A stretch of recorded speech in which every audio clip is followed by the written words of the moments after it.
Awaited एक story बची हुई थी। आ जाइए भैया।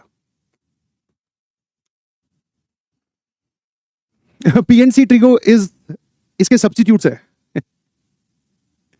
ट्रिग्नोमेट्री सबसे डिफिकल्ट लगती है।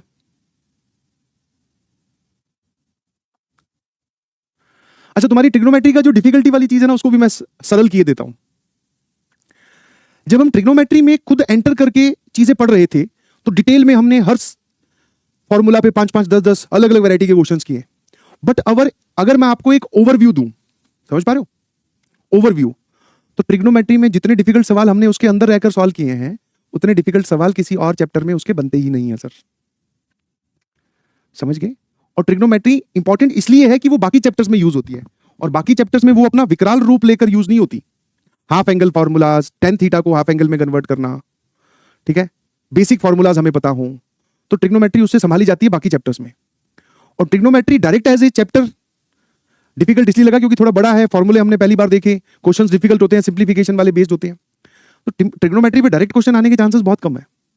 इक्वेशंस का बनता है, directly trigonometric functions that is not. समझे कि नहीं समझे? तो इस बात को अपने दिमाग में रखो कि बाकी चैप्टर्स में ट्रिग्नोमेट्री का यूज जानने के लिए ट्रिग्नोमेट्री के फॉर्मूलाज हमें बस पता होनी चाहिए।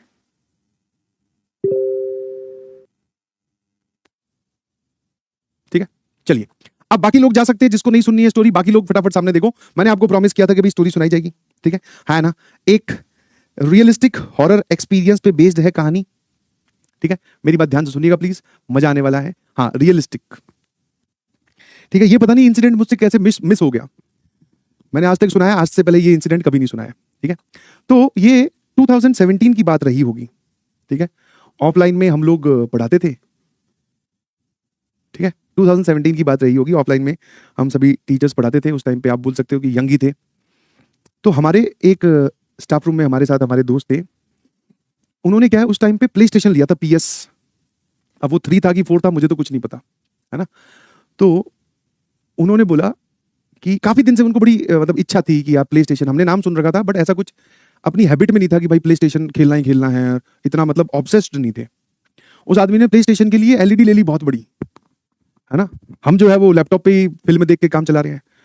मतलब अच्छा खासा खर्चा किया था, प्ले स्टेशन भी शायद महंगा आता है, और LED ले ली भाई सोनी की जिसमें सारी फैसिलिटी हो, वूफर ले लिए, मतलब देख रहे हो कि चेयर तो नहीं ली थी, नीचे गद्दा सीधा तकिया लगाओ सीधा दीवार के पास बैठकर, बट हाँ दीवार में बड़ी सी LED वूफर रखे हुए साथ में, और प्ले स्टेशन रखा हुआ है सिर्फ गेम खेलने के लिए। तो वो इंसान इतने ऑब्सेस थे।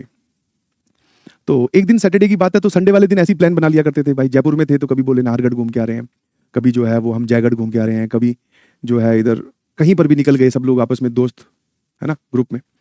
तो संडे वाले दिन पहले से ही उसने, हमारे जो सर थे वो दोस्त जो थे हमारे, उसने पूरा माहौल बना के रखा कि सर नाइट आउट हो जाए, नाइट आउट, ठीक है, नाइट आउट हो जाए। मैंने कहा भाई नाइट आउट में करेंगे क्या? बोले सर गेम खेलेंगे।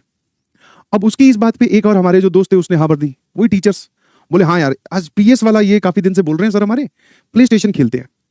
तो मैंने जाने से पहले बस इतना ही पूछा, मतलब ठीक है, मैंने कहा मैं भी आ जाऊंगा, कोई दिक्कत नहीं है। मैंने कहा उसमें वो रेसिंग कार वाला गेम है क्या, अपने को वही खेलना आता है भाई? वैसे काउंटर स्ट्राइक खेली है कॉलेज टाइम पर मैंने कहा यार वो रिमोट से नहीं खेली, वो लैपटॉप से खेली है ना? ठीक है। तो उसने कहा कि हाँ सर रेसिंग वाला भी है और भी बहुत सारी गेम, आप आओ आपको मजा आएगा। मैंने कहा ठीक है भाई।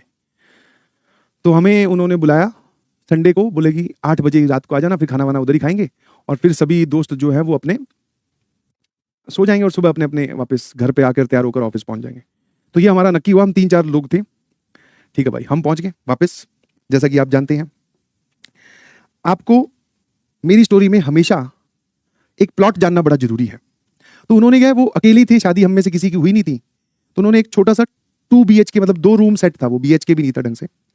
तो यहां से एंट्री होती है, यहां पर सर, यहां से एक और एंट्री, यहां पर एक छोटी सी किचन, ओपन किचन, एक रूम इसके सामने, मतलब एक रूम का गेट ये और एक रूम ये, और यहां पर इस रूम का बाथरूम, ठीक है, और ये पीछे वाला ओपन एरिया। अब आप लोग रिलेट कर पाओगे, जिसमें ऊपर जो लोहे का, मतलब जिसके नीचे खड़े होकर आप ऊपर देखो तो लोहे का जाल लगा हुआ है, जिसके ऊपर मकान मालिक रहते थे, ठीक है। तो ये ओपन एरिया जहां पे वो अपने कपड़े वपड़े सुखाते थे, ये रूम 1, ये रूम 2, यहां पर ये बाथरूम। अब वो यहां लगी हुई थी LED, और यहां लगे हुए थे जी गद्दे, हाँ खूब सारे गद्दे लगे हुए थे। हम 5-6 लोग थे, इधर हम लोग बारी बारी से 2-2 लोग के सेट में गेम खेल रहे थे। ठीक है भाई, है ना। हाँ वो रेसिंग कार शायद एसफॉल्ट ही होगा, पता नहीं मुझे कौन सा गेम था, मैं इतना नहीं जानता हूँ। तो खेलते रहे काफी देर तक, जिसको थोड़ा थोड़ा इंटरेस्ट भी आया, क्योंकि वो खुद तो प्रो खेलने में काफी प्रो थे, तो हमें तो इतना नहीं समझ में आ रहा था, बट वो हमें काफी दिन से इंसिस्ट कर रहे थे कि आओ यार गेम खेलेंगे, मैंने प्ले स्टेशन लिया है। फिर हमने कहा कि थोड़ी देर गेम खेल के मूवी देख सकते हैं, बोले हाँ सर वो भी देख लेंगे, घबराओ मत। तो हम लोग सारे इकट्ठे हो गए 3-4 लोग, ऐसे करते करते शायद रात का टाइम हुआ होगा, तो हमने बोला कि भाई अब खाना खा के आया जाए। तो वापस दो दो ओपिनियन, जब इकट्ठे हो जाते हैं 2-4 लोग, तो भाई दो दो ओपिनियन, 3-3 ओपिनियन तो होते ही हैं, है ना। एक ने बोला कि जो गेम खेलने वाला था, वो जिसका घर है, जिसने हमें इनवाइट किया, उसने बोला कि ऑर्डर कर देता हूँ, यहीं आ जाएगा, खेलते खेलते खाएंगे और फिर और खेलेंगे। अब हम सब लोग भाई खेल खेल के पक चुके थे, हमें तो ज्यादा समझ में आ नहीं रहा। हमने कहा नहीं नहीं नहीं नहीं, यहाँ नहीं खाएंगे, बाहर ऑर्डर करके आएंगे, बाहर ऑर्डर करके क्या, बाहर जाकर खाएंगे। तो थोड़ी बहुत डिस्कशन के बाद में ये वाली चीज जो है हमारी फाइनल हुई कि अब हम 3 बाइक पर 4 जन या 5 जन, या 2 बाइक पर 5 जन, ऐसे हम निकल रहे हैं खाना खाने के लिए। तो यहीं पर ही बाइक खड़ी कर की थी अंदर, तो दोनों हमने बाइक निकाली, 5 लोग होंगे हम, एक पे 3 बैठ गए, एक पे 2 बैठ गए। अच्छा, एक जो है वो बाइक मेरे पास थी, तो मेरे पास, मैं मतलब सभी लोग निकले बाहर, फिर वापस आया, है ना, मेरी चाबी रह गई थी उसमें, ठीक है ना। तो मेरी चाबी रह गई थी, बाकी लोग बाहर, यहाँ गेट के बाहर खड़े हो गए, वही हंसी मजाक।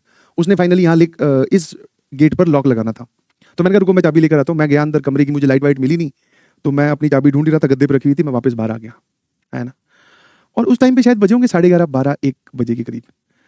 तब मैंने उसको बाहर आते ही बोला, मैं कहा यार ऊपर से तुम्हारे जो अंकल आंटी जो तेरे लैंडलॉर्ड ऊपर रहते हैं, उनके बच्चे तो यार बड़े शोर कर रहे हैं, है ना। तेरे को डिस्टर्बेंस नहीं होती? मतलब कई बार ऐसा होता है ना, जब आप नए नए टीचर होते हो तो अपना काम कर रहे हो, पढ़ रहे हो, पीपीटी पीपीटी तो क्या, लेक्चर नोट्स तैयार कर रहे हो। मैं कहा उसकी तो ऊपर उस जाली से तो बड़ी उसकी हंसने की रोने की आवाजें आ रही है, उस मतलब जो भी तुम्हारे अंकल आंटी की बेटी है या बेटा है जो भी। बोला हाँ यार मेरे को भी पता नहीं आती रहती है। अब मैंने उनको अंकल आंटी को बोला, अंकल आंटी बोलते हैं हमारे यहाँ से तो नहीं आ रही है। बस वो इतना सा हुआ, ठीक है ना। मैं चाबी लेने आया, मैंने चाबी उठाई, बस वापस जा ही रहा था, यहाँ से डाली से ही आवाज आई, मुझे तो ऐसा ही लगा। मैं कहा इतनी रात को कौन रोता है यार, हंसता है जो भी है। मैं कहा बच्चे डिस्टर्बेंस नहीं होती? बोले हाँ कई बार करते हैं ये लोग, अब कौन इनसे बात करे, हम चले गए भैया, है ना। हम खाना खाने चले गए, खाना खा के आ गए, रात को हम आए, फिर हमने अब की बार गेम पे एकदम काटा लगा दिया, बोले भाई कोई गेम नहीं खेलेंगे, अब मूवी देखेंगे। हमने बढ़िया उसमें मूवी चलाई, ठीक है। और मूवी देखते देखते 1-2 लोग सो गए, ठीक है ना। फिर हम इसी वॉशरूम को यूज कर रहे हैं, जिसको जरूरत पड़ रही है उस हिसाब से। सुबह उठे, बाइक ली, मैं अपने घर, बाकी लोग अपने घर, फिर ऑफिस में मिले, ये सिलसिला ऐसे चलता रहा। फिर सब लोग अपनी अपनी दिशा में अलग अलग चले गए। वो सर जिनका घर था वो चंडीगढ़ शिफ्ट हो गए, उन्होंने कोचिंग चेंज कर ली, मैं आ गया यहाँ आ गया। नाउ अब बात करते हैं क्लाइमैक्स की। पिछली फैब में उनकी शादी थी, लास्ट फैब, मतलब 1 साल होने वाला है। जिनका घर था ना, उन्हीं सर की शादी थी पिछले फैब में। अभी जो पिछला फैब गया, अभी तो ये फैब तो अभी आने वाला है। तो और उन्होंने अपनी शादी में बुलाया था और बोला कि यहाँ आ जाना। और दूसरा, मेरा उस टाइम पे फैब में गया, थोड़े से अपने रिलैक्स्ड होते हैं तो थोड़ा घूमने का प्लान बन जाता है। तो उधर मनाली की तरफ ही घूमने का प्लान बन रहा था, बीच में चंडीगढ़ में उनकी शादी थी। तो मैंने कहा चलो शादी से होते हुए गुजरेंगे भाई, है ना। तो हम लोग उनकी शादी में गए, मैं और वाइफ थी साथ में। जो उस दिन हम जो 5 लोग थे या 4-5 लोग थे, उसमें से हम 3 वहां प्रेजेंट थे, 2 लोग नहीं थे। एक मैं, एक जिनकी शादी है और एक और सर, ठीक है। फिर एक हमारे जो सीनियर थे उस टाइम पे, वो भी आ गए, जिन्होंने जिन्होंने ये घर इन सर को दिलवाया था, वो भी। तो हम 4 लोग थे। अब जैसे अगले दिन शादी होनी है, तो मैं रात को लेट पहुंचा था, तो हम लोग खाना वाना खा रहे थे, बैठ के टेबल पे बात कर रहे थे, पुराने दिनों को याद कर रहे थे। ऐसी कि यार जब पुराने होते थे मजे बड़े आते थे, बाइक पे घूमने निकलते थे। मैंने कहा ऐसी, मैंने वो वाली बात छेड़ ली, ये प्ले स्टेशन वाली। मैं कहा हाँ यार सर, आपका प्ले स्टेशन वाला चस्का अभी भी है कि नहीं है, मतलब आप इतने ऑब्सेस्ड थे उस टाइम पे, अभी भी आप प्ले स्टेशन वगैरह खेलते हो कि नहीं? बोले हाँ सर अभी भी प्ले स्टेशन रखा हुआ है। मैंने कहा आपका वो नाइट आउट हमेशा याद रहेगा। फिर जैसे मैं इस बात पे पहुंचा, इन्होंने मुझे रोका, बोले सर आपको पता है? मैंने कहा क्या पता है? नहीं पता है, बताओ क्या पता है। बोले कि सर वो जो घर जिसमें हम रहते थे ना, जिसमें अपने आप खेलने आए थे, एक बार रात को हम लोग रुके थे, वो घर हॉन्टेड था। मैं कहा हॉन्टेड था? हाँ सर।